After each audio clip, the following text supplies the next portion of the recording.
seorang ulama tabi'in yang bernama Ar-Rabi'ah Ar-Rayi rahimahullah ta'ala. Ar-Rabi'ah Ar-Rayi, beliau ditinggal ayahnya berjihad selama 30 tahun ketika beliau masih berada di dalam perut ibunya. Ya. Namun ketika beliau ditinggal ayahnya, beliau ditinggali uang sebanyak 3.000 dirham. 3.000 dirham. Ayahnya bernama Al-Faruq. Ayahnya bernama Al-Faruq. Masya Allah. Al-Faruq berkata kepada Ummu Rabi'ah, wahai Ummu Rabi'ah, aku mau berjihad. Aku tinggalkan uang sebesar 3.000 dirham. Maka jagalah uang tersebut, jangan sampai habis. Manfaatkan betul uang ini. Aku mau berjihad. Akhirnya ketika Ummu Rabi'ah ditinggal suaminya berjihad, Ummu Rabi'ah melahirkan seorang anak yang bernama Rabi'ah. Ummu Rabi'ah ini masya Allah seorang ibu yang sangat solehah. Dia menginginkan anaknya tumbuh menjadi anak yang soleh. Bagaimana dia menciptakan anak yang soleh? Dia mendidik anaknya dengan ilmu-ilmu agama. Di samping diajari dirinya sendiri, diajari uminya sendiri. Ar-Rabi'ah Ar-Rayi pun juga didatangkan guru pengajar dari luar. Ummu Rabi'ah menggunakan uang 3.000 dirham ini untuk biaya pendidikan anaknya. Sampai Ar-Rabi'ah Ar-Rayi ini menjadi seorang ulama besar pada zamannya. Ucapannya menjadi fatwa masyarakat, membimbing masyarakat. Bahkan Masya Allah, ketika ayahnya Al-Faruq pulang dari jihad selama 30 tahun belum pernah melihat wajah Rabi'ah Ar-Rayi. Anak saya ini bagaimana wajahnya, belum pernah. Pulang dari jihad, ya, pulang. Kemudian dia cari rumahnya, mana rumah saya? Kota yang saya tinggalkan sekarang berubah. Ya, mana rumah saya? Mana rumah saya?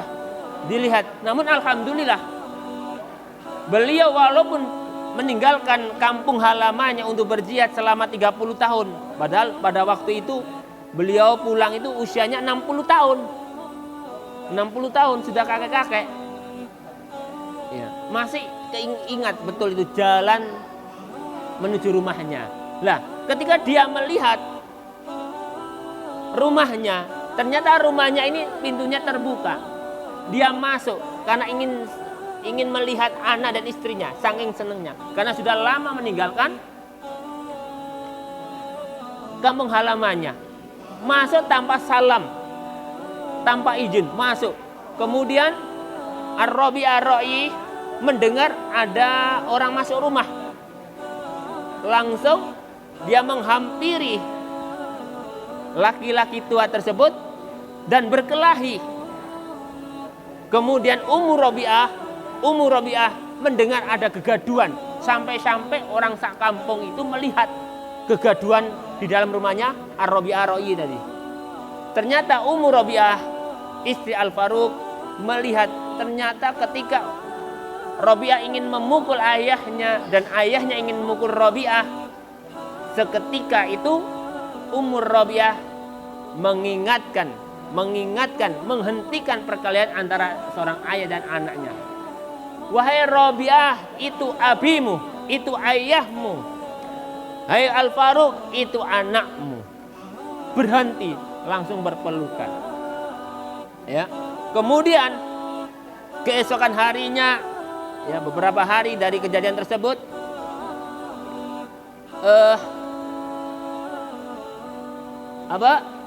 Ar-Rabi Ar-Ra'i ini berpamitan ingin sholat.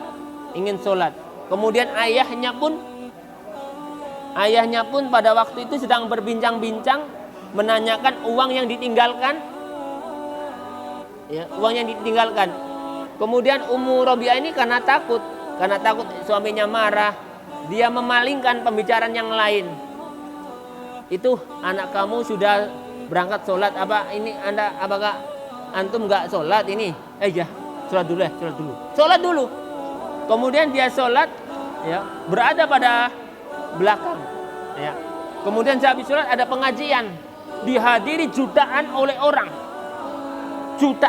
Yang ngisi adalah seorang ulama besar, seorang pemuda yang memiliki kedalaman ilmu agama yang amat luar biasa.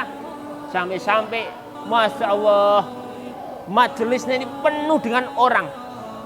Sampai Al-Faruq itu gak bisa melihat kalau sebenarnya yang sedang mengisi kajian adalah anaknya sendiri. Al-Faruq bertanya kepada orang yang ada di sampingnya, itu siapa?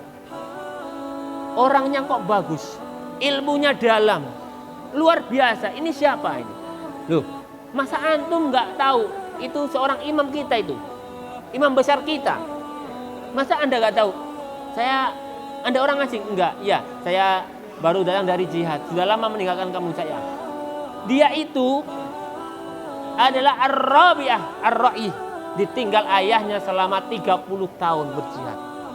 Menangis apa enggak itu? Menangis. Al-Faruq menangis melihat anaknya menjadi seorang faqih dalam agama, paham agama. Ya. Sampai menangis, dan secepatnya dia pulang dan memeluk istrinya dan mengucapkan terima kasih kepada istrinya. Wahai istriku, sungguh engkau telah mendidik anakku menjadi anak yang faqih, anak yang paham agama, memiliki ilmu yang luar biasa. Maka sang istri Ummu Rabi'ah menanyakan, wahai Al-Faruq, uang yang engkau tinggalkan jangan kamu tanyakan lagi bahwasanya uang 3.000 dirham itu saya habiskan untuk pendidikan anakmu. Sekarang apakah engkau menyesal dengan habisnya uang ini? Maka kata Al-Faruq, saya lebih memilih anakku paham agama, belajar agama daripada harta. Masya Allah, Al-Faruq. Makanya anak-anak, dari kisah ini kita bisa memahami, ketika seseorang itu memiliki harta, maka harta itu berikanlah untuk ilmu. Maka niscaya ilmu itu akan memberikan manfaat di dunia maupun di akhirat. Maka saya harap antum semua menteladani para ulama salafus saleh dalam menuntut ilmu. Bahkan yang terakhir, Al-Imam Asy-Syafi'i karena saking rakusnya dalam menuntut ilmu, dia Masya Allah menginginkan telinga yang banyak supaya bisa mendengar faedah-faedah dari para gurunya. Luar biasa, ya. Maka oleh karena itu anak-anak, pahami betul kedudukan ilmu itu sangat penting. Diterimanya amalan seseorang juga harus karena ilmu. Orang ingin bertakwa kepada Allah harus dengan ilmu. Menjauhi larangan Allah harus dengan ilmu.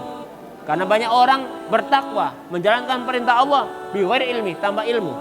Melaksanakan perintah Allah tanpa ilmu juga ini akan menjadi kesesatan. Menjalankan perintah tanpa ilmu akan mendapatkan kesesatan. Menjauhi larangan Allah tanpa ilmu juga akan mendapatkan kesesatan. Maka hendaklah kita ini mengilmui diri sebelum beramal. Al ilmu qabla amal. Berilmulah sebelum beramal. Inilah beberapa nasihat yang ana kasihkan kepada antum semua supaya tetap semangat dalam menuntut ilmu.